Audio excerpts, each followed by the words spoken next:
ഈ ആത്മീയ യാത്രയിൽ നിങ്ങൾ പരമ്പരാഗതവും പൊതുവായതും സാധാരണവുമായ വീക്ഷണങ്ങളിൽ നിന്ന് ഊന്നിപ്പറയുന്നു.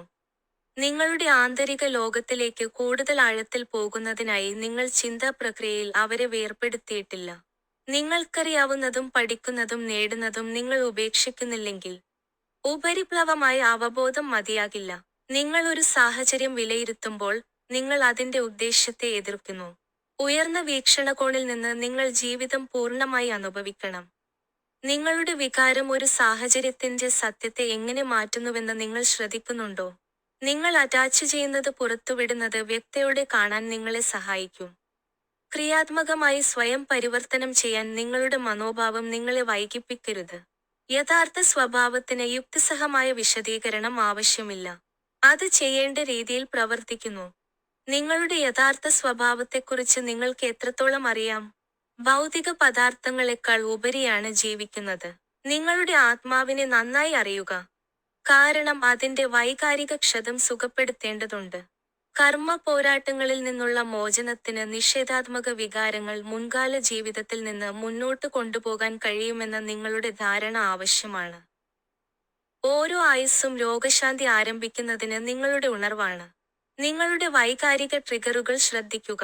നിങ്ങൾ അവരിൽ നിന്ന് ഓടിപ്പോകുകയാണെങ്കിൽ, നിങ്ങളുടെ ആത്മാവ് ദീർഘകാലം മുറിവ് സഹിക്കും. ശാശ്വതമായ ഒരു പ്രണയത്തിനായി നിങ്ങൾക്ക് ആഗ്രഹമുണ്ടോ? ഈ ഫലം ലഭിക്കണമെങ്കിൽ ഈ സ്നേഹം നിങ്ങളുടെ ഉള്ളിൽ തുടങ്ങണം. ആത്മാവിന്റെ തലത്തിൽ പ്രകാശത്തിന്റെ ഒരു വിത്ത് നിങ്ങളുടെ പ്രകാശത്താൽ ജ്വലിക്കേണ്ടതുണ്ട്.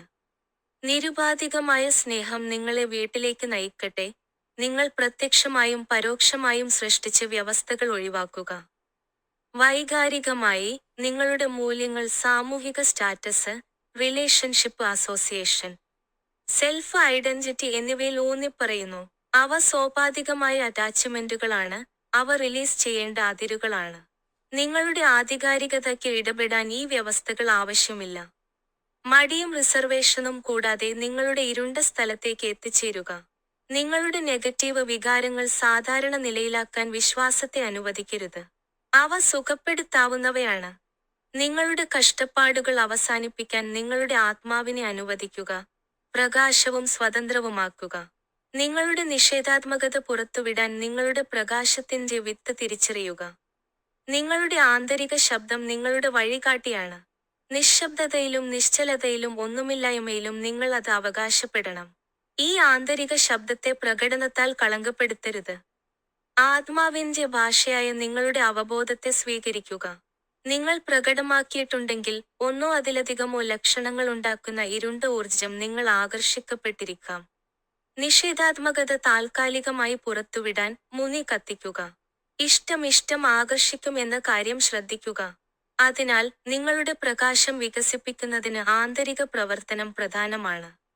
ആത്മാരോഹണ പ്രവൃത്തി നിങ്ങളുടെ സ്നേഹപ്രവൃത്തിയിൽ നിന്നായിരിക്കണം. എന്നിരുന്നാലും, നിങ്ങൾ പലപ്പോഴും ഇനിപ്പറയുന്ന ഒന്നോ അതിലധികമോ കാര്യങ്ങളിൽ ഏർപ്പെടുന്നു: നിരാശ, തിടുക്കം, ഉത്കണ്ഠ, ഭയം, ന്യായവിധി. അനുകമ്പയുടെ അഭാവം. നിങ്ങളുടെ നിഷേധാത്മകതയെക്കുറിച്ച് നിങ്ങൾക്ക് എത്രത്തോളം അറിയാം? നിങ്ങൾ ഓരോ കർമ്മചക്രത്തിലൂടെയും കടന്നുപോകുമ്പോൾ, നിങ്ങളുടെ പ്രേരിപ്പിച്ച വികാരം പുറത്തുവിടാൻ ചെറിയ ചുവടുകൾ എടുക്കുക. നിങ്ങളുടെ അജ്ഞാത ഭാഗം കണ്ടെത്തുന്നത് ആസ്വാദ്യകരമായിരിക്കണം. അതിനാൽ കൂടുതൽ വിലമതിക്കുകയും നിരുപാധികമായി സ്വയം സ്നേഹിക്കുകയും ചെയ്യുക. നിങ്ങളുടെ നെഗറ്റീവ് വീക്ഷണങ്ങളെ രോഗശാന്തി അവസരങ്ങളാക്കി മാറ്റുക. ഈ പുണ്യപാത ഒരു സമരമായിരിക്കണമെന്നില്ല. സെൻസേഷണൽ പ്രക്രിയയിലൂടെയും വൈകാരിക പ്രകാശനത്തിലൂടെയും ആത്മാവിന്റെ രോഗശാന്തിയെക്കുറിച്ചുള്ള നിങ്ങളുടെ അവബോധം വർദ്ധിപ്പിക്കുക. ആത്യന്തികമായി, വെളിച്ചവും ഐക്യവും ആനന്ദവുമുണ്ട്. നിങ്ങൾക്ക് സജീവമായോ നിഷ്ക്രിയമായോ തോന്നുന്നുണ്ടോ? ചില വൈകാരിക പ്രക്ഷുബ്ധതകൾ നിങ്ങളെ ചിതറിക്കാൻ അത്തരം അങ്ങേയറ്റത്തെ ഊർജത്തെ പ്രേരിപ്പിക്കും. ഈ ഘട്ടത്തിൽ, വൈകാരിക നിശ്ചലത പാലിക്കേണ്ടത് പ്രധാനമാണ്. നിഷ്ക്രിയ ഊർജത്തെ പ്രോത്സാഹിപ്പിക്കുന്ന ഭയവും സങ്കടവും, സജീവമായ ഊർജത്തെ പ്രോത്സാഹിപ്പിക്കുന്ന കോപവും പോലെയുള്ള നിങ്ങളുടെ നെഗറ്റീവ് വികാരങ്ങളെ ശാന്തമായ അന്തരീക്ഷം ശാന്തമാക്കിയേക്കാം. നിങ്ങൾ അമിതമായി ചിന്തിക്കുകയോ കഠിനമായി ശ്രമിക്കുകയോ ചെയ്യുന്നു. മനസ്സിൽ നിന്നും ഭൂതകാലത്തിൽ നിന്നും വിശ്വാസത്തിൽ നിന്നുമുള്ള നിങ്ങളുടെ ആശയങ്ങളില്ലാതെ യഥാർത്ഥ വളർച്ചയ്ക്ക് പര്യവേക്ഷണം ആവശ്യമാണ്. ഒരു തൽക്ഷണ അറിവ് ശരിയായ സമയത്ത് വെളിപ്പെടുത്തുകയാണെന്ന് നിങ്ങളുടെ ആന്തരിക ഗൈഡിനെ വിശ്വസിക്കുക. കൂടാതെ, നിങ്ങൾക്ക് അറിയാത്ത ഒരു ആസക്തി നിറഞ്ഞ പെരുമാറ്റമായ ഭാവിയെ മുൻകൂട്ടി കാണുന്നതിന് പകരം വർത്തമാനകാലത്ത് സന്തോഷത്തോടെ ജീവിക്കാൻ നിങ്ങളെ അനുവദിക്കുക. നിങ്ങളുടെ പ്രവർത്തനത്തിൽ വിവിധ നിഷേധാത്മക വികാരങ്ങളെ പോഷിപ്പിക്കുന്ന കാര്യക്ഷമതയോ കുറുക്കുവഴിയോ ഉൾപ്പെട്ടേക്കാം. വ്യക്തിപരമായ ആഗ്രഹം, അതിജീവനം, ഭയം, അരക്ഷിതാവസ്ഥ എന്നിവയാണ് നിരുപാധികമായ സ്നേഹം ഉപേക്ഷിക്കാനുള്ള പ്രധാന കാരണങ്ങൾ. അവ ഒഴിവാക്കുക എന്നത് മനഃശാസ്ത്രപരമായ വളർച്ചയ്ക്കും നിങ്ങളുടെ ആന്തരിക മൂല്യം പൂവണിയുന്നതിനുമുള്ള ഒരേയൊരു മാർഗമാണ്. ഇത് നിങ്ങളുടെ സ്വന്തം യഥാർത്ഥ രൂപത്തെക്കുറിച്ചുള്ള ആഴത്തിലുള്ള അറിവാണ്, അതായത് ആത്മാവിന്റെ ബ്ലൂപ്രിന്റ്. നിങ്ങളുടെ ബാഹ്യ ജീവിതത്തിൽ നിന്ന് നിങ്ങളുടെ ആന്തരിക ജീവിതത്തിലേക്ക് നിങ്ങൾ ഊർജ്ജസ്വലമായി നീങ്ങണം. പ്രേരകമെന്ന നിലയിൽ പാരിസ്ഥിതിക ഉത്തേജനം കൂടാതെ നിങ്ങളുടെ ഉയർന്ന വ്യക്തി തന്നെ വഴികാട്ടിയാകട്ടെ. അതിനാൽ നിങ്ങളുടെ ഏറ്റവും വലിയ നന്മയില്ലാത്തത് നേടുന്നതിനായി നിങ്ങളുടെ ആത്മാവിനെ ബലിയർപ്പിക്കരുത്. ജീവിതത്തിൽ സമൃദ്ധിയെ ആകർഷിക്കാൻ, നെഗറ്റീവ് എനർജി സൃഷ്ടിക്കുന്ന നിങ്ങളുടെ നെഗറ്റീവ് വികാരങ്ങൾ നിങ്ങൾ ഉപേക്ഷിക്കണം. സ്വയം അവബോധത്തിലൂടെയും സന്നദ്ധതയിലൂടെയുമുള്ള ആന്തരിക മോചനത്തിന്റെ ഒരു രൂപമാണ് പോകട്ടെ.